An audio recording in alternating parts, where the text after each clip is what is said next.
Welcome to Writing Black Joy Season 3. I'm Sophia Robinson, and I'm a story listener, a writing coach, an editor, as well as the producer of Writing Black Joy, a virtual space that celebrates, centers, and promotes the voices of Black writers and storytellers with joyful and uplifting stories. Here, you'll find conversations with some of my favorite Black writers and storytellers, learn more about their projects and the joy they're bringing into the world, hear more about their creative processes, and find inspiration for your own creative ventures, as well as tips and strategies for writing poetry, blogs, creative nonfiction, fiction, plays, and so much more from all types of writers, as well as a sneak peek into the writing life. You could even find your next favorite writer, book, poem, play, or blog. And if you're a Black writer who is looking for a coach or an editor to help you bring your joyful story into the world, then click on my website below to find out how to work with me. In the meantime, let's go to today's guest. Welcome back to Writing Black Joy. I'm having so much fun this season. I hope you are as well. And just a reminder for you to hit subscribe, leave me a rating or review, and share this episode with a friend who you think would love it. Today's guest is Kiedra Taylor. Now, Kiedra and I go deep, and I loved it. You know, I love a good deep conversation, so it was so good. Let me tell you a little bit about Kiedra. So Kiedra Burston Taylor is a PhD candidate in the Department of English. Her research focuses on depictions of Black girl protagonists in contemporary young adult literature. She is the founder and editor of Write On Black Girl. Taylor is a Phi Kappa, Phi John Tanaka Fellowship recipient. She's also a recent winner of the Outstanding Graduate Teaching Award for the University of Connecticut. Kiedra and I talk about her magazine, Write On Black Girl, her PhD on Black girl rage in contemporary young adult literature, the idea of respectable Black girls and women who can't be angry or speak out, the connection she sees between your ability to speak out and express your whole humanity and joy, what led her to starting the magazine, how she edits pieces from writers with different voices and identities and from different countries and cultures, what the young writers have taught her, and so much more.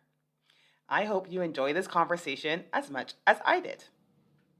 Hey everyone, welcome back to Writing Black Joy. And today I have with me Kiedra, and I've been so looking forward to this conversation. Kiedra, as you probably remember from the intro, has got so many things going on, including this great magazine. So we're going to be talking a little bit about that, as well as your studies. So, Yes, so I'd love, first of all, tell us a bit about the magazine that you've been working on. Write On Black Girl started last year. It's a project that started under the umbrella of the National Writing Project. I worked for the Connecticut Writing Project at the University of Connecticut, and Jason Courtmanch allowed me to start a magazine that centered the voices of Black girls because in my research, I find that there's a lot about Black girls, but not a lot of folks talk about works written by Black girls. So I wanted to center the voices of Black girls, Black trans girls, and gender nonconforming folks in this magazine. And it accepts works from like poetry, fiction, nonfiction, and creative art, anything that we can print. We try to leave it as open as possible for the participants. Nice. How did that turn into like your own project? Well, my PhD is in English. I have a master's in English and I'm working on my PhD in English. My studies focus on children's and young adult literature.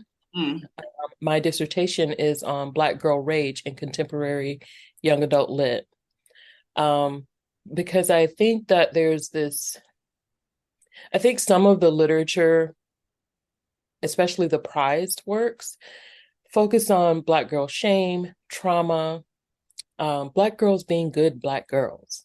And I don't like that. Being a Black girl myself and having been having so many Black girls in my life, I understand that we do push back when we don't like things. But it seems like the literature doesn't always capture that. Contemporary literature has moved to do that, though. And part of my exam list was depictions of Black girls in prize literature. So I looked at Black girl protagonists that won either the Newbery, the Caldecott, or the Coretta Scott King Award. Mm-hmm. I noticed that there's a certain type of Black girl that gets the prize. Mm. And so I was concerned about that and wanted to know why this particular depiction, this quiet, meek Black girl, was usually the one that was awarded the prize in lieu of others that were published in that same year. Mm-hmm. And it seemed to me that maybe the folks who were judging these texts don't know how to read Black girls. And so in my dissertation, I'm trying to come up with or find which literary theories allow us to read Black girls properly, for lack of a better term right now. Like Audre Lorde said that her rage, her anger is in response to racism. Mm-hmm. And so I feel like if we read these characters through the lens of Maisha Cherry's The Case for Rage, or Brittany Cooper's Eloquent Rage, what happens? Like, what do we see when we consider these Black girls outside of the traditional young adult lens, or even outside of the Black feminist lens? Because there's some elements of Black feminism that doesn't really allow us to see the girls fully. Yeah. And I think rage is like, I think for women in general, and for Black women in particular, rage is one of those things that people aren't comfortable with, right? No. It's they're not comfortable with it. It's not ladylike, you know? Right. So I think that's something that people are not comfortable with. And I was listening to this is almost completely unrelated. I was listening to this true crime podcast this morning. I'll put a link in the comments in case anybody wants to find the true crime podcast.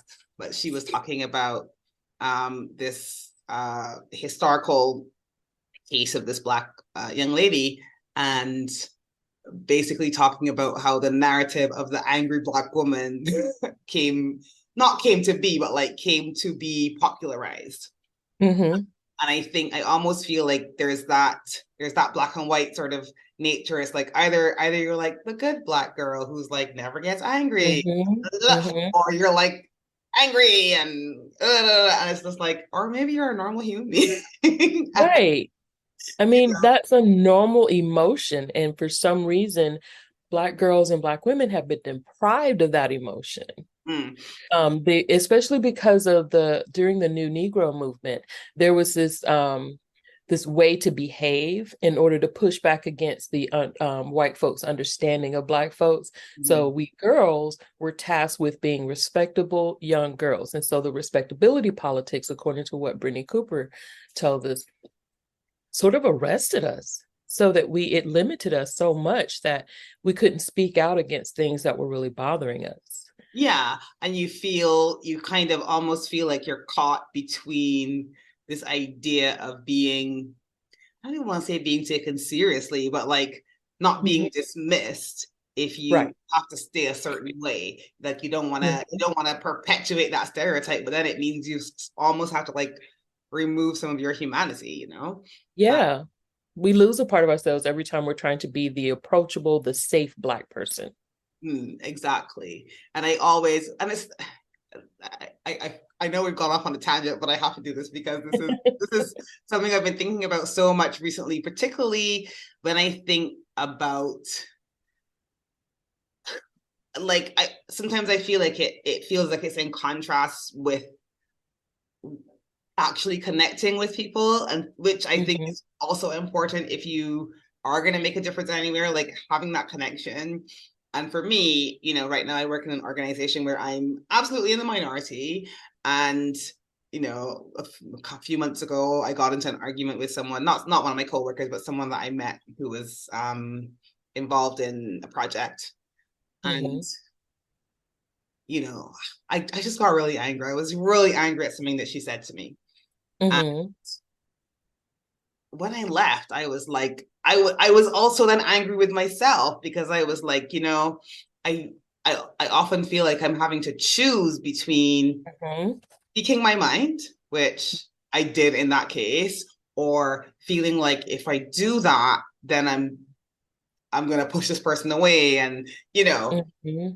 I don't, I know a part of that's being a woman, a part of that's being a Black woman, but then Mm-hmm. I sometimes also think like, you know, that's a normal emotion. It just bothers me sometimes that there's no It is. space for that. Um, I want to point out because something you're saying is making me think about a presentation that I did at a conference last year. Um, I don't know if you watched the HBO series Lovecraft Country. I didn't, but tell me. So in in the final episode, the young Black girl D, how can I put this? So there's a white witch, and she is white. She is dressed in white, but she is practicing magic that is not how society makes us think that white magic is good magic. So essentially, this white witch is practicing Black magic in order to achieve immortality. Yes, immortality. Um, so the throughout this entire series, the adult heroes in this series fights against this woman and all of the things that she's doing in order to achieve immortality. In the very end, the adults are standing over this witch as she's lying on the ground underneath rubble, dying. She has not died, but she's dying. And because she's dying, they leave it, right? They leave her. And that goes along with the whole don't kick a person when you're down kind of thing. Mm-hmm. So they leave her there dying. But D, the young Black girl character, comes along behind the adults after they've walked away, after she's read this sci-fi novel that her cousin brought back from the future. Mm-hmm. And basically the text says that they have to something along the lines that they have to shed blood in order to achieve in order to survive, right? So D crushes the woman's throat. Even though she's lying there under the rubble, D makes sure she's dead. So Twitter lit up. They said, "Oh, that's too much. She's a child. She's a Black girl. She's innocent. She's out of character." And I think I lost my stuff when I saw that because I'm like, wait, because of this witch, D has been taunted, haunted, and physically violated by the Topsy stereotype throughout the series. And I think that was episode 8. Mm-hmm. Why wasn't she supposed to get angry about that? Why does society expect us to step back after we've been abused so violently, all because of our race, and just say nothing? That's out of character. And Mm. so this notion of the Black girl out of character infuriates me because it assumes that we're not supposed to get angry. Mm. Yeah, That's not supposed to be a part of our character archetype. I totally agree. I'm curious because I know obviously we sort of connected a little bit before this call, and you were saying that a part of what you're looking at as well is Black joy.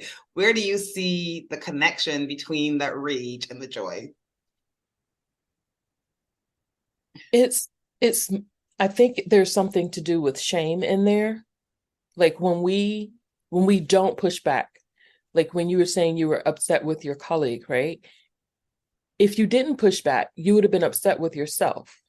And Yeah. there's this sense of shame that causes you to step back and not respond in the way that you're perfectly validated in responding in that way. But shame or respectability politics, that causes you to be quiet. There's no joy in that. You're saddled with regret. Yeah.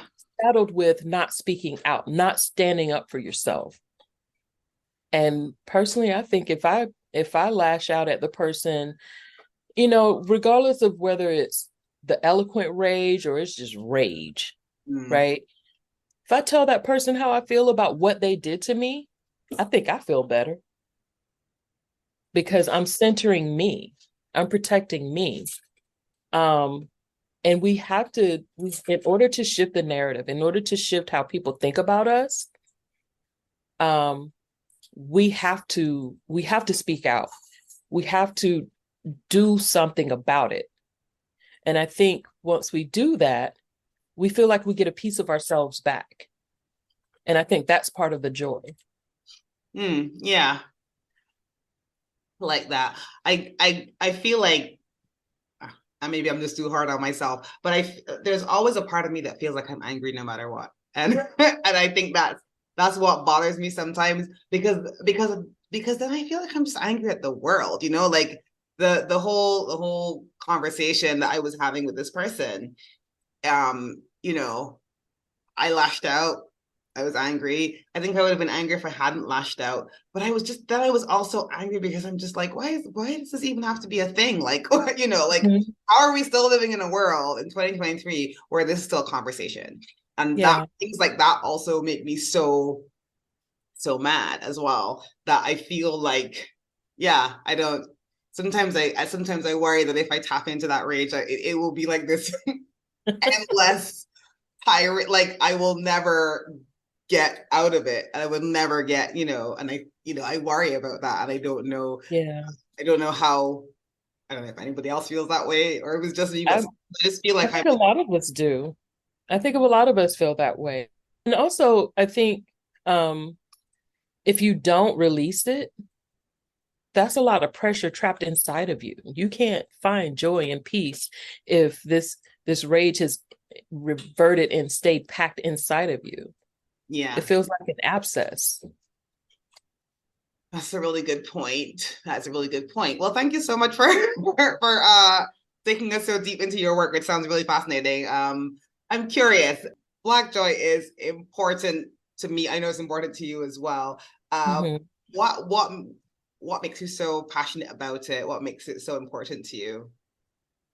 I think having grown up in the South and having been told that in order to find a good husband and live a good life, you have to be a respectable Black woman and do all of you have to perform. It's a performance. Yeah. I don't like it. I don't like it. And I think when I left the South and moved to California, and went back to school, I started to discover more of who I am. And when I began to tutor in writing and math, I met so many young folks of color who doubted themselves. And I think they doubted themselves because very few people in their lives told them that they were capable. Absolutely. And I started to realize that maybe that's where a lot of my self-doubt came from, is there weren't enough people backing me up. And I think fear is infectious. So the fear of failure, you kind of pass that down to, whether intentionally or not, you pass that down to people you care about. I think the more I read about the possibilities for Black girls like myself, the more excited I got about it. And I realized I really could have used a book that featured a Black girl who was just living her life. Yeah. And so I wanted to look for those books. I have 2 daughters myself, and I feel like I did the best that I could with them. They are very happy women. They don't mind seeking out joy, and they will challenge anyone who says that they can't have something or can't do something. But there are so many other Black girls out there who don't have that. Yeah. So I think if I want to compile books that depict Black girls simply being Black girls, and I want to try and make them accessible to as many people as possible. But then I was like, why don't I just ask Black girls to write about it? Just ask them to write about their experience, their life, how they see the world. And maybe if, just like we watch cartoons or films that teach us to be empathetic about Bambi being killed, maybe these same folks will read these stories, these poems, appreciate this art by Black girls. They'll learn they're just human beings, just like the rest of the children, the rest of the young people, and they need love too. Yeah. They're not just angry for the sake of being angry. They're angry because people are attacking them every day. Yeah. Yeah. I hope that answers your question, because sometimes I run off on a tangent. Oh, no, it absolutely does. And I think it answers more than one question. So I am going to come back to that. But you said a couple of things that struck me. One is, like part of the reason you started your magazine is actually part of the reason I started this podcast, because for me, I think about growing up, and I grew up in the Caribbean. And, I felt like I'd read a lot of books that did feature Black women, teenage, and it was all very traumatic. And it just made me feel like, where are the fun stories? Where are the story of like somebody living, I always talk about, laying under a dunks tree, and it's just a tree that we have in the Caribbean. And, like, where are the stories that feature somebody that either leads the life that I have or the life that I would. And for me, the piece of it that was missing was the joy. But I almost feel like, and it just came to me after I was listening to you, that like there's something you almost can't have joy without the freedom to be yourself. Like if you are performing and having to like compartmentalize yourself into this respectable ideal, you're not free. You're not free to be the person who you are. And a part of what will also, the same way that rage doesn't come into that. You can't. It's almost like that thing where if you start stuffing down certain of your emotions, and you're not truly going to be able to feel the other ones as well. Right. So yeah, and I think that's actually a really good point. And I love the idea of getting them together to create their own stories, because I think sometimes, I love letting people speak for themselves, right? Why are we, well, not you and I, but why are we trying to speak for a whole group of people when allowing them to speak for themselves? I really enjoy that.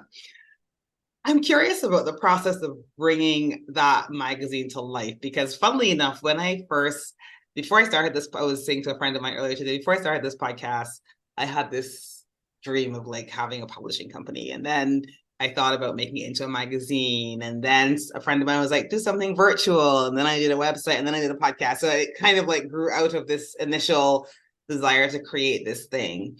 But I was very intimidated by the idea of creating a magazine. So I'd love to know a bit more about how you did that. How did you bring that all together? How do you bring it all together? Because I'm assuming it's an ongoing something. It is. It's a work in it's a work in progress, and I'm a work in progress, because calling myself the editor, I feel like that was a lot. A lot of what I know about how to pull this together, the first issue came together because Jason Courtmach, who is the director of the CWP, or Connecticut Writing Project at UConn, he taught me like the backstory of the Connecticut Student Writers Magazine. So Right On Black Girl is modeled after that magazine. They send out a call and they reach out to schools and community programs to get young people to submit. When he and I talked, we thought that it would be a great idea, considering the fact that part of my work challenges this notion of age, like who is a Black girl? When do we mature? Like our coming of age process is very different. And I'm reading a text right now by Ibrahim called Black Age. Mm-hmm. And I'm blanking on her first name. I'll have to find it. But this author talks about how age is very different for Black folks. And I hope I'm not misquoting her. It's one of those texts. You ever read theoretical works and it's like, wait, what? Oh, I've had that happen to me recently. I work at university now, and so I've been reading a lot more academic stuff. I want to read like 3 or 4 times, and I'm like, I hope I understood this correct. Yeah. Yeah. So I'm going to spend time reading and rereading that text because I believe it's going to be instrumental in my work. But he and I talked about how coming of age looks very different for Black folks. Mm-hmm. Black girls are adultified, and so are Black boys. Black children in general are adultified because their life requires them to move differently in the world. In another text, Racial Innocence, I believe her name is, I always get her first name wrong. It's either Rachel Bernstein or Robin Bernstein. And it's titled Racial Innocence. And she talks about how childhood innocence is raced white, and that the rest of us were excluded from even having that innocence, right? Mm-hmm. So rather than having the participants be in grades K through 12, we extended it to undergraduate college. So sorry, my grandpuppy is going crazy. So rather than cutting it off at grade 12, we extended it to undergraduate college because there are some of us Black women who return to college trying to recapture parts of our young adulthood that we didn't have access to because we were busy being wives or busy being mothers, right? Some of us are still coming of age at nearly 50, you know? So along with like putting out the call and making the connections to the instructors and getting other educators on board, I learned a lot of that from Jason Courtbonge. Nice. And as I go, I'm learning that there are some things that have to be kind of tweaked a little bit. So for the first edition, the magazine was only open to Connecticut participants. Okay. But then when the call went out and I posted it on Facebook and Instagram, and friends were calling me up going, what do you mean this is only for Connecticut Black girls? What about the rest of us? So with the second issue, I got approval from the university to expand it to the entire United States. But then I met a Nigerian guy who goes, well, what about my girls? So, I mean, at this point, we're just accepting whoever sends in work. Because it would be so fascinating to analyze these literary works using academic critical lens to see what are the differences, what are the similarities. Mm-hmm. And I think that because obviously because I'm from the Caribbean, so I think when I meet people from the US, and it's like the similarities with the diaspora, and then I've been to I've lived in Tanzania, and realizing I remember when I lived in Tanzania, walking down the road and thinking I could be in Barbados right now, so there are going to be all eating food and being like, oh, what this, realizing that there are those similarities and yet there are those differences. I think that's brilliant. I love that sort of opening it wider and wider, casting the net wider. Yes. Wow. I'm curious, and this is maybe a bit off track, but I am curious. How do you find the process of editing work from people from different cultures? Because I think sometimes I think about, for me, being from Caribbean culture, and then I've edited work from the US, I've had people from someone from Australia editing my work, and not just the differences in how like turns of phrase and what like language means, but even in terms of like what ideas may be different, what may be commonplace in one place that may almost be a little bit taboo in another place. Or I don't I all the examples I can think of are more adult, not adult like X-rated, but adult examples like one really simple example I often think of is talking to yourself. Like that's really common in like the Caribbean. I know in some African countries it's really common. And I remember a friend of mine who is also from Barbados, but who studied trained in like the US and Canada was like, oh my gosh, you get like put in the institution if you talk to yourself. Whereas it's pretty normal, like in Yeah. so I'm just curious. Sorry, that's a really random example, but that's when I could think of like how do you find the work translates from different cultures, but how do you find as the editor, how do you make those decisions if you find something So feels a little bit I think when folks read our first issue, they'll notice that there are typos, there are slang, there's also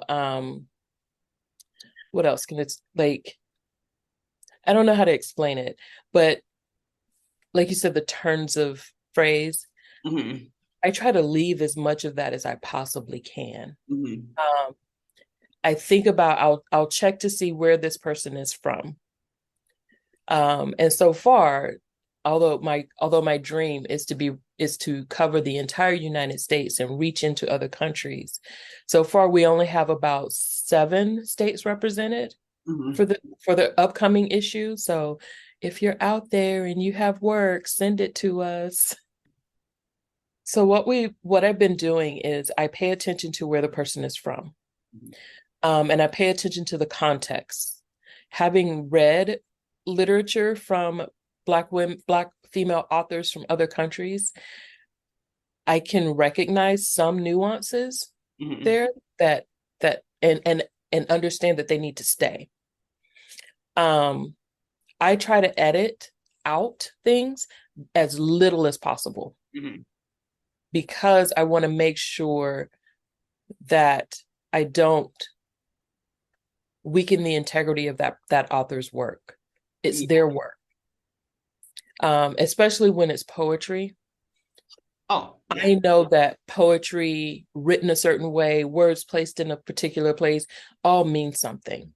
And so I adjust the column widths and the pages to take the work in as is. If you look at the first issue, you'll notice that there's a poem that spreads across pages. The way that the authors submitted it, they were like slides. I wanted so badly to give each slide its own page, but we were restricted by the number of pages we could have in the publication.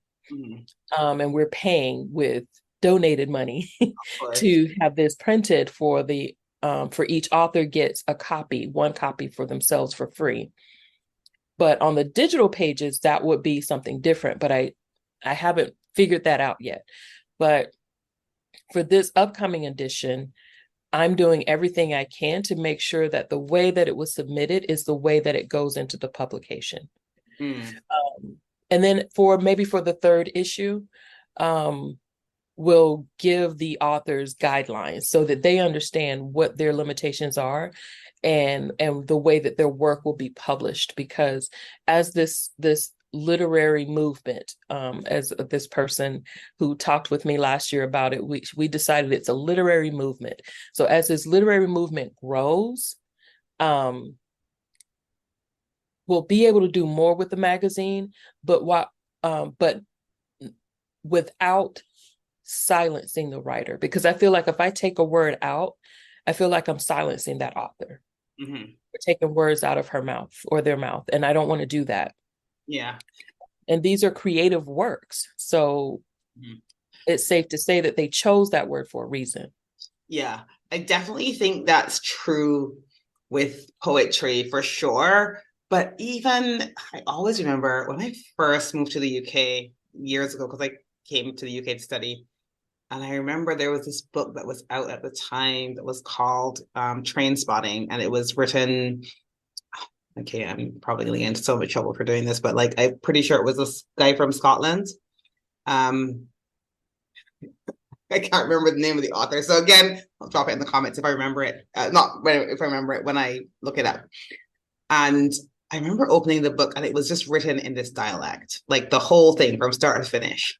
Mm-hmm. And like it was just mind blowing to me, right? It was mind blowing to me that it was just, like you read it, you couldn't really understand it, and it didn't matter. Like this book, it was made into a film eventually. It was a really popular book. And it really struck me because growing up in Barbados, we have a dialect. But when I was at school and even when I was at home, it's like you don't speak Bajan dialect, you speak the Queen's English, you speak the Queen's English. And so first of all, coming over to the country of the Queen and seeing this book that was blatantly not in the Queen's English. But Mm-hmm. secondly, realizing that, even people in the UK did not speak the Queen's English it was mind blowing to me. But it was Mm-hmm. and then I met somebody recently from Canada and they had that same thing like almost drummed into them, this thing about speaking the Queen's English. Um, and you're kind of, Bajan dialect was something that you spoke maybe with your friends on the playground. Don't bring it in the classroom. Don't bring it in. Um, I have mixed feelings about that because I feel like I loved English. I don't know. I don't know how much writing I would have done if I didn't have such a love for the language. Um, Mm-hmm. I don't. But also the dialect thing, I was thinking about that when I was thinking about people from different countries submitting work because we have a lot of rhythm poetry in Barbados, and sometimes what makes it work is the fact that it's written in dialect. Yes. Yes. If you take that out, it is not the same work, Yeah. It's right? not. You change the meaning. There are certain words in certain cultures that don't Mm-hmm. exist in English, or it's not as impactful. I think the only pieces that I will edit a little more closely would be the essays, Mm-hmm. because some of the young folks are submitting essays that they wrote for particular classes, and it speaks to the theme of the magazine. So Mm-hmm. those I will edit because I'm looking for topic sentences. I'm looking for cohesiveness. But the creative works, I try to leave those as much as I can. But even when there's a creative tone in the essays, I Mm-hmm. leave it. You leave it, yeah. Oh, I love that. I love that. It must be, yeah. Sometimes I feel like it would be a hard decision to make, but I love that you're trying to just keep it as much as possible to maintain the voice of that writer. But also, I Mhm. think, I think about I saw published a book a few years ago. I remember my editor did it. She was very good at maintaining my voice, right? Mhm. Um, but she edits one book at a time. And I almost feel like if you're doing a magazine and you have like 20, 30 people submitting, like Mhm. how do you do you know what I mean? Like Yeah. how do you not bring your own voice or bring somebody else's voice into this piece or whatever? Like, I'm always admire people who are editing work on that scale because I feel like it requires a entirely different nuanced skill set to like editing one book. Like by the time you get to the end of the book, my voice, that Mhm. it's like a magazine, you're editing like 30 voices. Like how do you bring that all together? I'm glad you asked that question because it um validates the work that I just finished doing in the past week. I sit with one piece at a time. Mm, First, I'm sitting through the pieces one at a time, giving them their space. So, sort of holding space for that piece. And then once I'm done with the editing process piece by piece, I'll think about how can I arrange these pieces so that the entire document tells a story. mm. and the document will become a conversation between these writers, these creators that will say, that will follow the theme of the magazine, which is when I speak. Mm-hmm. And it's full disclosure, I'm a older Black female who is straight and married and have children. There are pieces that speak to queer identity that I won't be able to edit in the same way. And I don't know if this makes sense or not, but I noticed that when this queer writer writes about love, love is love is love. So that part I totally get. But when they're describing things and how they exist in the world, I dare not touch that. Mm-hmm. I don't know if that makes sense, but like I feel like they're telling me something about who they are and how they see the world, and that's the part I want to capture. So if I edit it, I take it out, and I don't want to do that. And actually, that makes perfect sense to me, because I think that is a part of what people are afraid of when they have their work edited. I think you and I first met in a Facebook group for writers, and quite often I see posts that come up in that group where people talk about putting their work out for editing, and they're afraid of the editing process because they're afraid that they will be removed from the piece. And to me, this almost brings it back to what we were talking about earlier about that respectability and that performance, right? That you, for some of us, your work is the only place where I can't speak for anybody else, but for me, I feel like I'm most me when I'm writing. I feel like I'm almost more me when I'm writing than when I'm speaking. If your work is the place where you feel like you reside, especially if you've had a bad experience with like an English teacher or an editor or whatever, like feeling like it's not good enough. I don't know how else to say it. Like I would be afraid of having their work edited because they worry that it will be sanitized in order to fit into that particular ideal. And for a lot of people, sanitized that ideal is a lot of things. It's respectable, but it might also be straight. It might also be, maybe all the things, especially if you have an identity that is not that sort of quote unquote mainstream. I can see the fear around that, and I think I love the job that you're doing of being very mindful of that. I think it also requires a lot of humility of like stepping back and realizing like actually my way is not the only way to exist in the world, and I think everyone's not great at that. So I think that's a really good job. Just even being aware that it's necessary. Thank you. I love that. What's been your proudest moment through this process? So more than anything, I love the Write on Black Girl retreats. So I host a retreat. We've done 3 so far. Last year was the first one.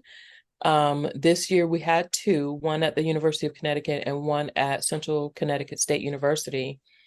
And seeing the young people come in and be excited about being a part of this movement and being proud of seeing their work in print. That's the part I love more than anything, because they feel like they were able to share a piece of their creative work with the world, and I feel like putting the physical magazine in their hands. So when I get back to Connecticut, I have to work much harder to track down the participants to give them their copy of the magazine, because I feel like it's a political movement too. Putting it in their hands and having the physical copy, taking it into their home and having their name in print. So those 2 things make me the most proud, is seeing the joy on these little faces, seeing several generations of Black female or Black person come together in a room and share this experience of pride and joy and fearlessness, because they have to trust us with their work. And it's a privilege for them to trust us with their work. So when they come in and they read some of the poems that they've created in the retreat, it just fills me with joy. And I love that, because I almost think like years ago I wrote this. So years ago I wrote this blog post about like, what advice would you give your younger self, which is crazy because my younger self would never have taken any advice from me. She was not than anything. So, but then like a couple of years later, I wrote about what advice would my I take from my younger self, because I feel like it's easy to think about, I'm older, I'm wiser, blah, blah, blah, blah. Yeah. What I would tell my younger self, like she would listen. But like, because I'm older and wiser, I think I could take some advice from her. What advice would she give me? And I realized that young people can be so much more fearless. Like I realized that as I've gotten older, fear has like stopped me from doing certain things. Yes. And I almost think young people are more fearless when it comes even to things like putting their work out there. I've met a lot of people who they want to write a book, or they want to do this, or they want to do that, and they're terrified of, like, what if somebody reads it? What if nobody reads it? Like all the usual fears. And I Yeah. almost feel like young people would be better at that than Mhm.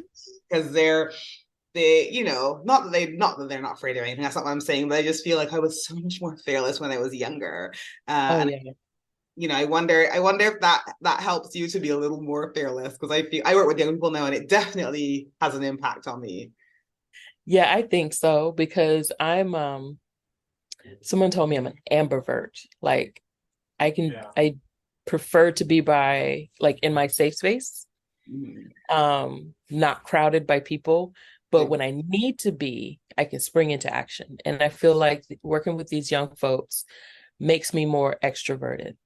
So I'm doing things I never would have been done. I'm taking risks that I never would have taken because I'm doing it for them.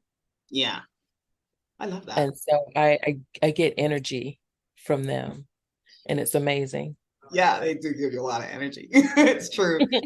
What might you do differently? I know you said you're on your second, is it your second or third edition of the magazine? Second edition. Second edition. So what might you want to do thirdly for the next edition, or what might you do differently in, future?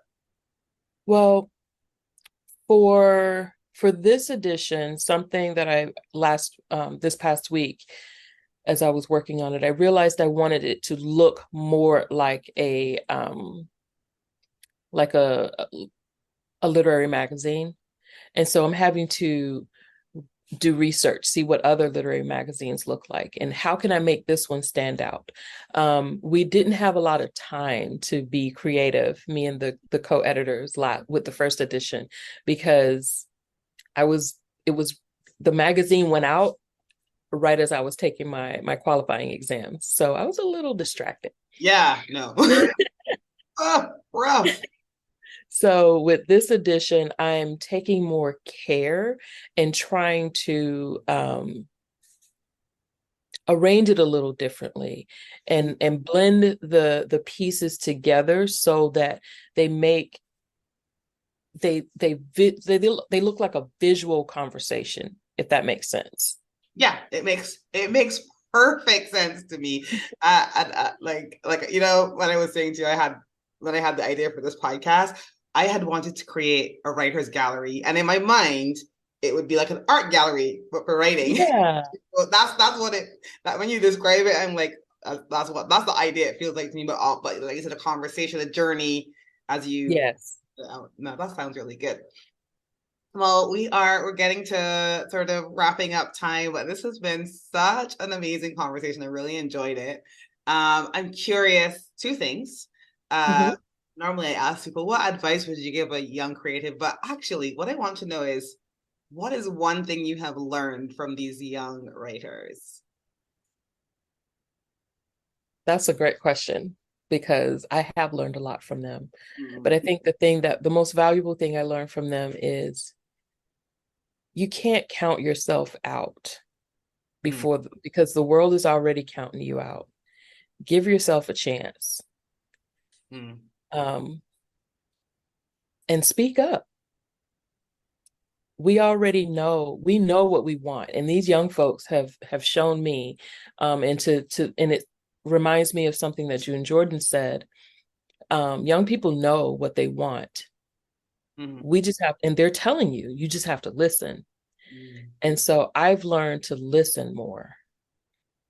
And I'm actively trying that, because now that, like, I was quiet for so long, and now that I've found my voice, I feel like I talk too much now. I got a lot to say. Go ahead. No, So go ahead. so now what I'm doing is I'm learning to listen. I'm learning to listen to what people are saying, how they're feeling, in order to see them fully. Because those young folks, when they look at me, they see something I don't see. And I'm trying to learn to see her.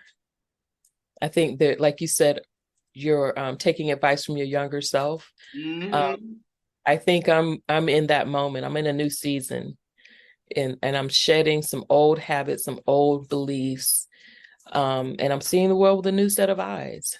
And it's all because of these young folks. Oh, I love that so much. Oh, my last question is, what do you like to read when you're not reading creative pieces from your young people? I am such a dork. I love to read like true crime or mystery from other countries. So I read like all of the stuff I could find from Dervla McTiernan, an Irish female author. Love that work. It's so cheesy, but I love it because it takes me out of my element. And I also love, because of the work that I'm doing, I love to read a lot more sci-fi. Nice. I didn't read a lot of it, and I didn't realize that I didn't read a lot of it when I was growing up. But now I'm just infatuated with it. Okay. Have you ever read anything by Karen Lord? No, but we got to drop that in the chat so that I sure will. Asian sci-fi writer. If you're listening, Karen, I'd love to have you on my podcast. For anybody who knows her, point her in my direction. But I met her a few years ago at we had this like creative festival in the Caribbean that used to move from island to island. I don't know if it restarted since after COVID, but I remember meeting her one year, and but I think she taught my sister at school, so that's like yeah. But she does write sci-fi, so yeah. I'm gonna drop that link in the chat as well. It's not in the chat. I'm going to drop that link in the show notes as well okay. Her work. So this has been a fantastic conversation. So glad I got a chance to connect with you, and yeah, thanks for joining me. Good luck with that study. Good luck with the next magazine. And I will hopefully have some links to drop in the show notes for folks who wanna take a read of some of the work from some of these young people. So thanks so much. Looking forward to hearing reading more of the work. Do you do your own writing? Before I forget, do you do any of your own writing other than your PhD, which is obviously going to keep you full of writing for the next sort of couple of years? I've tasked myself with writing down some of the experiences I have. I have written a couple of creative works that I performed, and now I'm in the process of finding those pieces so that I can revise them and submit them somewhere. Now that I'm more confident in my writing. Good stuff. Well, good luck with that too. Thank you. All right. Thank you so much, Kiedra. Have a great weekend, and thank you so much for taking the time to talk with me. This was fun. It really was. Thanks for joining me. And everyone, I'll catch up with you soon. Thank you for joining us today. You can find out more about our guests in the notes below, and don't forget to hit subscribe to our channel so that you don't miss new episodes when they drop. And if this has inspired you to get your own writing project into the world, click on my website below and learn how you can work with me as a writing coach or an editor. Until next time, I send you big love from a small island.